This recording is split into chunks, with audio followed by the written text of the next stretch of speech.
Assalamualaikum warahmatullahi wabarakatuh. Pada hari ini kita akan belajar mengenai HKSA dengan AD. Jadi setelah sebelumnya belajar spektro, hari ini kita mempelajari mengenai materi yang sedikit berbeda dengan materi-materi sebelumnya, yaitu hubungan kuantitatif, struktur, dan aktivitas. Mungkin sebelumnya pernah mendengar atau pernah belajar materi ini ya di mata kuliah yang lain. Jadi pada kesempatan hari ini saya akan menjelaskan mengenai HKSA dengan AD. AD yaitu absorpsi, distribusi, dan ekskresi dari suatu obat. Baik, sebelumnya saya akan menjelaskan pengantar tentang HKSA ya. Jadi HKSA atau hubungan kuantitatif struktur aktivitas itu merupakan bagian penting dalam merancang suatu obat. Nah, rancangan obatnya itu untuk berusaha untuk mendapatkan obat baru di mana tujuannya yang pertama memiliki aktivitas yang lebih besar, kemudian lebih selektif. Yang ketiga, toksisitas atau efek sampingnya lebih rendah. Yang keempat adalah kenyamanan yang lebih besar, dan yang terakhir yaitu lebih ekonomis. Nah, mengapa lebih ekonomis? Karena di sini faktor coba-coba itu ditekan sekecil mungkin ya. Jadi yang di laboratorium itu nanti perlakuannya akan lebih sedikit. Nanti praktek di labnya akan dikurangi sehingga menekan biaya operasional di laboratorium. Nah, bagaimana caranya? Jadi caranya itu jalur sintesisnya itu bisa dilakukan dengan menggunakan komputer. Jadi dicoba dulu dengan komputer, kemudian jalur sintesis yang mungkin bisa dilakukan itu nanti baru dilakukan di skala laboratorium. Jadi jalur sintesis menjadi lebih pendek gitu. Sehingga akan lebih ekonomis. Nah, HKSA ini dalam bahasa Inggris yaitu Quantitative Structure Activity Relationship atau disebut juga dengan KISAR, itu dinyatakan dengan model matematis. Jadi nanti nyobanya pakai komputer. Nah, modelnya itu perhitungannya adalah secara matematis. Di mana pengukurannya yang pertama itu bisa menggunakan parameter elektronik. Jadi bisa dari contohnya adalah muatan. Kemudian yang kedua, bisa diukur dengan parameter non-elektronik, misalkan adalah sifat fisika dan kimianya. Nah, kemudian metode yang bisa digunakan, yang pertama adalah metode Hans, yang kedua adalah metode Compa, dan yang terakhir adalah metode Free-Wilson. Nah, seperti yang saya katakan tadi, ini dinyatakan dengan model matematis, dilakukan dengan menggunakan komputer, sehingga dalam bidang kimia itu biasanya disebut dengan kimia komputasi. Nah, dalam melakukan kimia komputasi, mengukur nyoba gitu ya dengan komputer, kimia komputasi itu tidak sembarang komputer yang bisa digunakan. Jadi ada laptop atau komputer dengan spesifikasi tertentu yang bisa digunakan untuk mendukung pelaksanaan dari pemodelan atau kimia komputasi itu sendiri. Nah, tapi dalam materi hari ini kita tidak akan membahas secara lebih jauh mengenai itu. Jadi saya hanya akan memberikan gambaran ya, hanya memberikan gambaran seperti yang sudah saya jelaskan barusan terkait dengan HKSA atau hubungan kuantitatif, struktur dan aktivitas.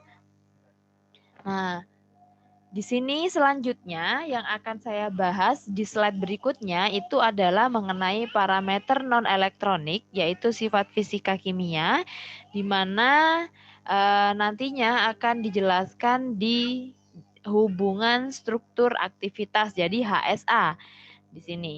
Secara kualitatif ya, ini lebih condong ke arah kualitatif karena hanya menjelaskan hubungan struktur dan aktivitas. Untuk kuantitatifnya ini saya jelaskan tadi dasar-dasarnya saja.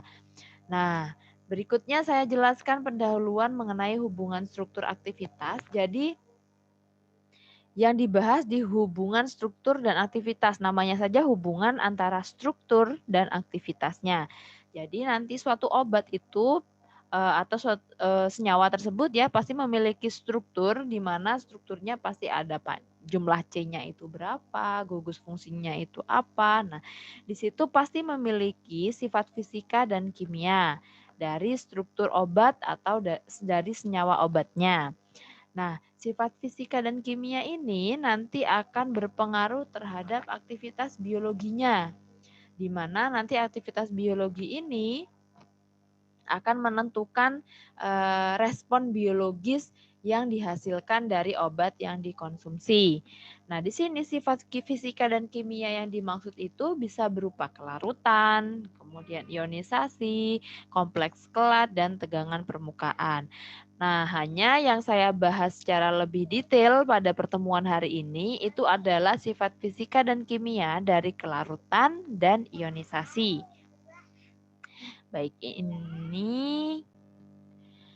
Nah, di sini kelarutan itu berkaitan dengan sifat kepolaran antara senyawa dengan pelarut. Nah, di sini maksudnya itu adalah kepolaran antara obatnya dengan pelarut yang ada dalam tubuh kita. Ya. Nah, di sini ada istilah namanya hidrofilik. Nah, hidro itu air, filik itu artinya suka, jadi hidrofilik berarti suka air.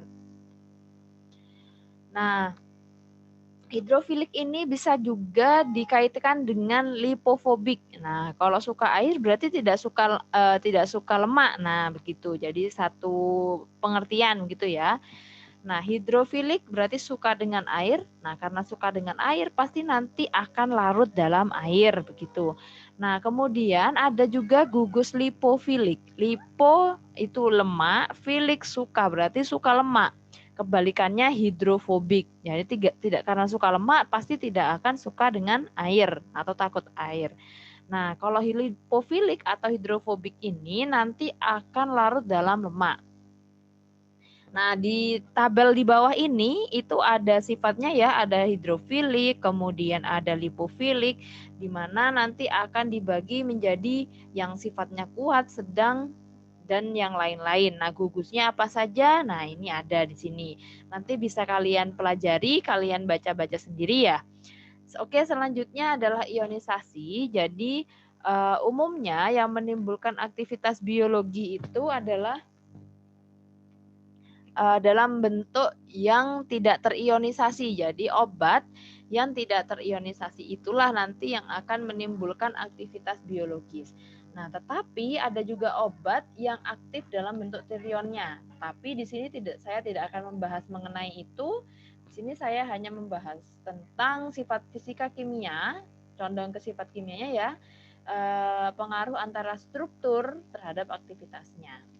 Nah, di sini ionisasi suatu obat itu sangat dipengaruhi oleh nilai pKa obat dan pH lingkungannya. Jadi ada dua faktor yang mempengaruhi ionisasi suatu obat. Yang pertama adalah nilai pKa-nya, kemudian pKa obat maksud saya, dan yang kedua adalah pH lingkungannya. Nah, saya misalkan di sini obatnya adalah obatnya bersifat asam lemah ya. Nah, ketika bersifat asam lemah, misalkan pH lingkungannya meningkat, maka obat tersebut ionisasinya akan bertambah besar. Nah, karena bentuk trionnya besar, maka jumlah yang terabsorb dalam membran itu semakin kecil. Mengapa demikian? Ya, kita lihat yang pertama di sini. Yang menimbulkan aktivitas biologis itu adalah yang tidak terion atau masih dalam bentuk molekul. Jadi karena yang terabsorb dalam membran itu semakin kecil, saya ulang lagi ya di sini ya. Kalau misalkan bentuk terionnya besar, nah obat-obat nanti yang akan menimbulkan aktivitas biologis itu adalah obat yang sudah melewati membran biologis masuk ke dalam aliran darah atau masuk ke dalam sel ya. Nah, di sini kalau misalkan obatnya tidak bisa terion berarti dia tidak bisa menembus membran biologisnya.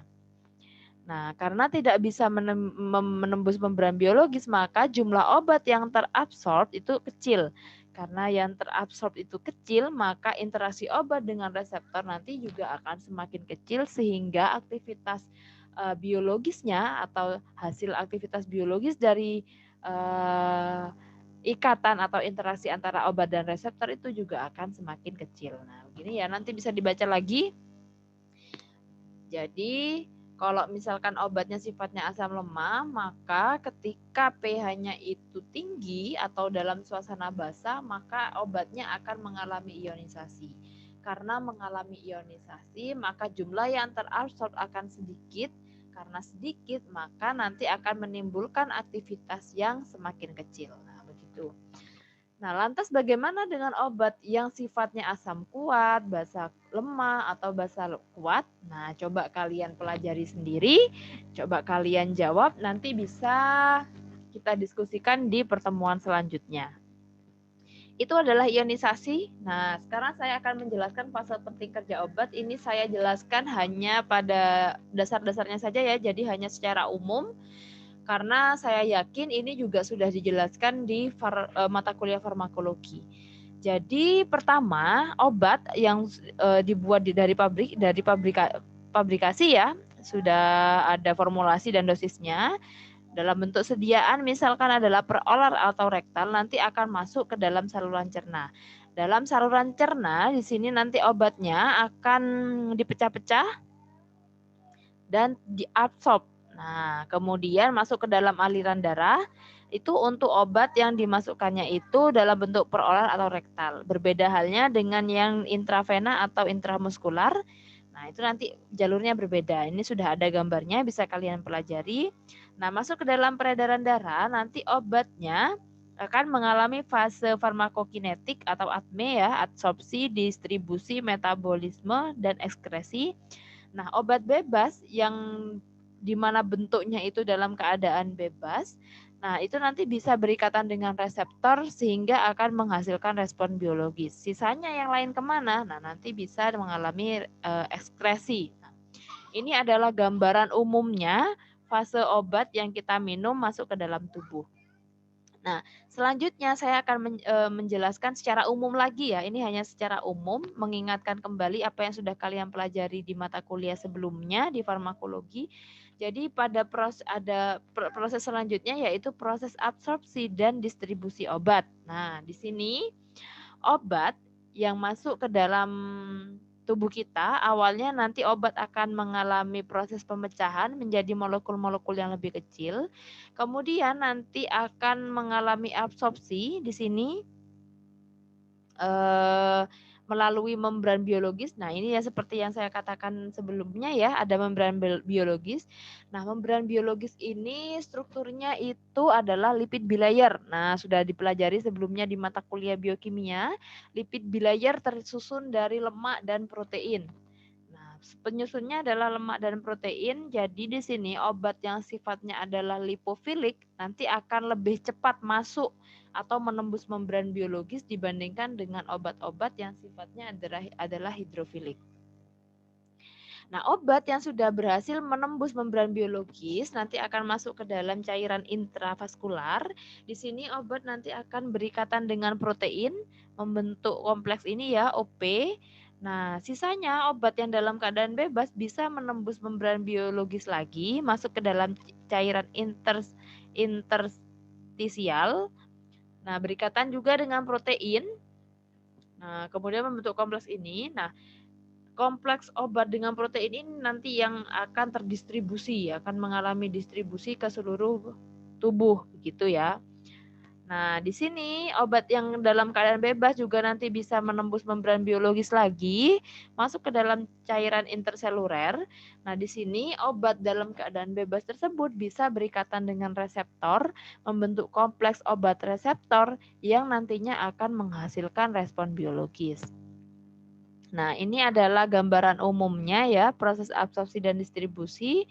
Jadi, setelah diabsorb nanti akan didistribusikan, di mana distribusinya ini berhubungan dengan protein. Jadi akan didistribusikan dalam bentuk ini ya, obat yang berikatan dengan protein. Nah, ini. Jadi MB itu membran biologis. Nah, ini keterangannya di sini. Nah, itu tadi adalah gambaran umum mengenai jalur atau fase obat masuk ke dalam tubuh hanya sedikit ya, hanya gambaran umumnya saja. Kemudian akan saya jelaskan hubungan struktur sifat fisika kimia dengan obat, dengan absorpsi obat, di mana ini berkaitan dengan proses yang sebelumnya saya sudah jelaskan. Nah, ini adalah gambar dari jalur LOPH, maksud saya pH, saluran pencernaan ya. Jadi misalkan obatnya adalah obat-obat basa lemah dalam lambung, di mana dalam lambung itu pH-nya adalah sekitar 1 sampai 3,5. Nah, kalau misalkan obatnya itu sifatnya basa lemah, maka nanti obatnya akan sebagian besar terion. Jadi berbentuk ion. Karena bentuknya itu ion, nah ion itu kan sifatnya hidrofilik ya. Karena sifatnya hidrofilik sehingga nanti larut dalam lemaknya itu kecil, kelarutan dalam lemaknya kecil. Nah, akibatnya nanti susah menembus lambung atau membran biologis di lambung ya, atau lipid bilayer di lambung. Nah, begitu. Kemudian itu kalau di lambung. Kemudian kalau misalkan dalam usus halus, pH-nya itu sekitar 5 sampai 8.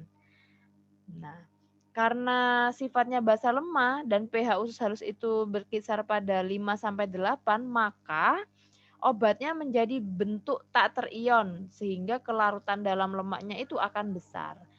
Nah, karena kelarutan dalam lemak besar sehingga untuk proses menembus membran biologis itu akan lebih cepat. Nah, begitu. Nah, contoh-contoh obatnya itu adalah aminopirin, kafein, asetanilit, dan kuinin. Nah, ini adalah obat-obat yang basa lemah. Jadi, obat-obat yang sifatnya basa lemah nanti sebagian besar akan terabsorb itu di usus halus karena ini ya berdasarkan pH-nya. Basa lemah, pH usus halus kan 5 sampai 8. Jadi sebagian besar nanti akan mudah menembus dari membran usus halus. Nah, begitu. Kemudian bagaimana obat-obat asam lemah yang sifatnya asam lemah? Nah, untuk yang asam lemah ini nanti akan mudah menembus membran lambung karena pH-nya disesuaikan lagi dengan pH lingkungannya itu adalah 1 sampai 3,5.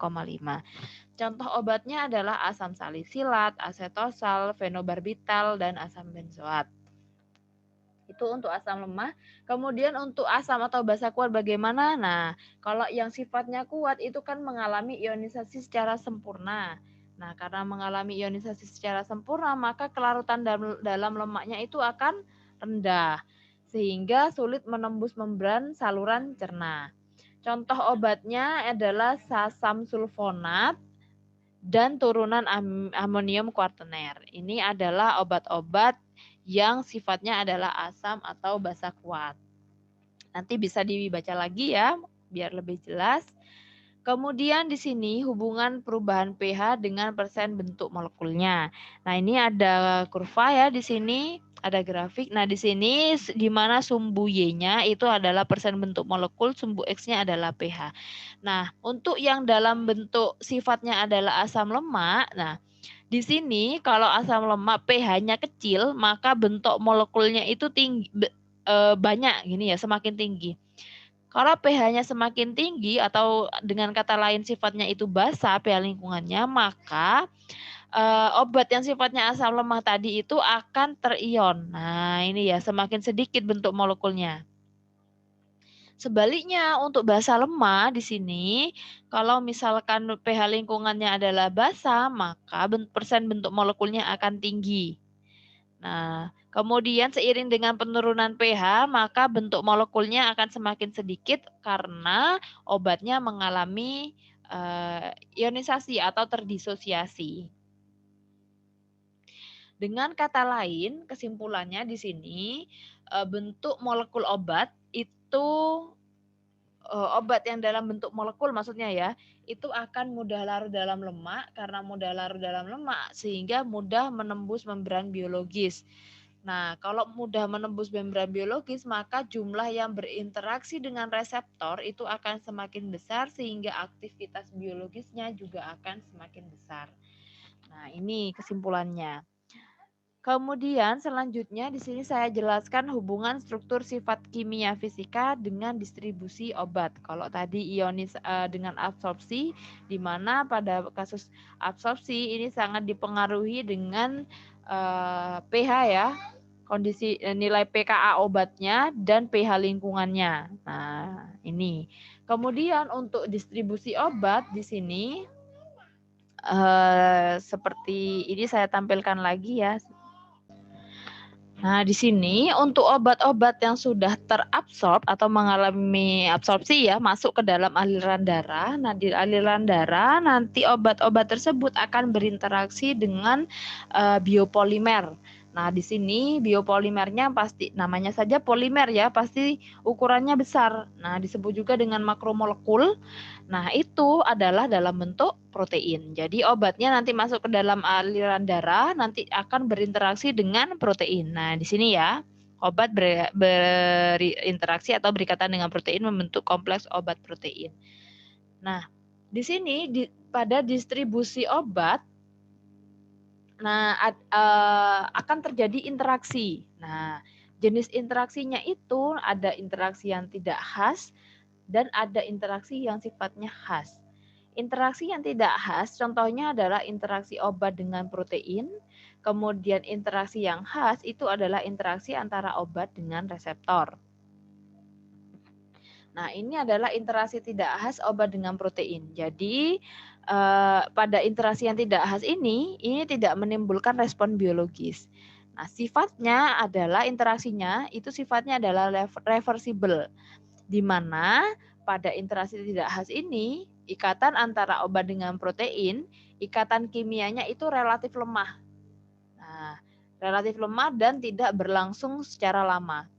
Nah, apakah ikatan kimia yang terbentuk? Nah, jadi ikatan kimia yang terbentuk itu bisa dalam bentuk ikatan ion, kemudian ikatan van der Waals, ada ikatan hidrofob gitu ya.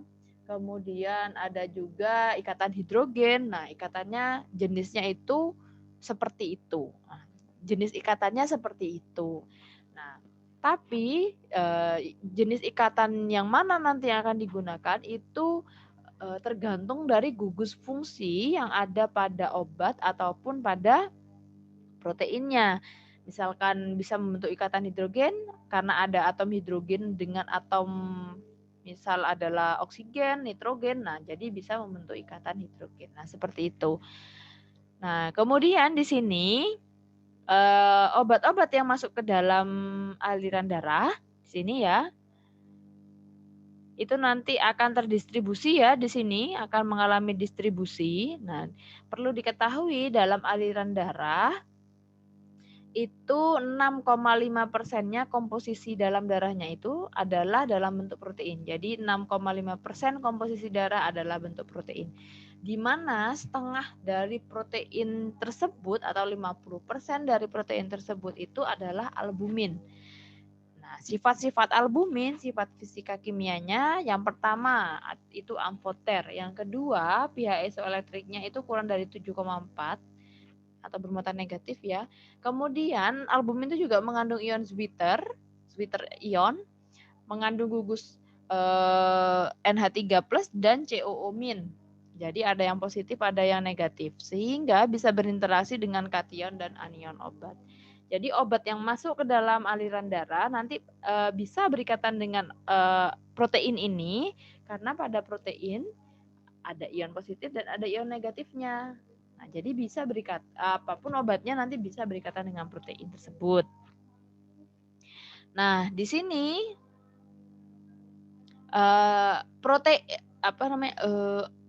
obatnya, nah di sini ya obatnya ini tidak semuanya berikatan dengan protein. Jadi ada obat yang ada obat beberapa sebagian obat yang tidak berinteraksi dengan protein. Nah, yang obat yang tidak berinteraksi dengan protein atau dalam keadaan bebas ini disebut dengan obat bebas, kadar dalam jumlah bebas. Nah, kadar obat bebas. Nah, respon biologis yang ditimbulkan dari obat tersebut itu ditentukan oleh kadar obat bebas dalam darah. Nah, bukan yang obat total. Nah, Begitu ya. Jadi seperti yang disebutkan sebelumnya, yang menimbulkan respon biologis itu adalah kadar obat bebasnya. Nah, tapi seperti mungkin sudah dijelaskan juga ya di farmakologi, yang memberikan respon biologis itu adalah kadar obat bebasnya. Biasanya di info-info obat itu sudah ada. Jadi yang berinteraksi dengan protein itu berapa, yang bebas itu berapa, begitu. Nah, ini adalah interaksi obat tidak khas antara obat dengan protein, di mana bisa membentuk ikatan kimia. Intinya itu ya, bisa membentuk ikatan kimia. Ikatan kimia yang terbentuk bisa dalam bentuk ikatan ion, ikatan hidrogen, ikatan van der Waals. Nah, itu semuanya bergantung pada gugus fungsi yang ada pada obat ataupun pada proteinnya. Kemudian untuk interaksi khas itu terjadi antara obat dengan reseptor. Nah, interaksi ini bisa menyebabkan perubahan struktur dari makromolekul reseptornya. Jadi bisa merubah struktur dari reseptornya. Contohnya adalah interaksi obat dengan reseptor. Nah, interaksi ini menghasilkan respon biologis. Bisa dianalogikan dengan gembok dan kunci. Jadi yang jadi gembok itu adalah reseptornya, kan besar ya soalnya ukurannya. Kemudian obatnya di sini berfungsi sebagai kuncinya.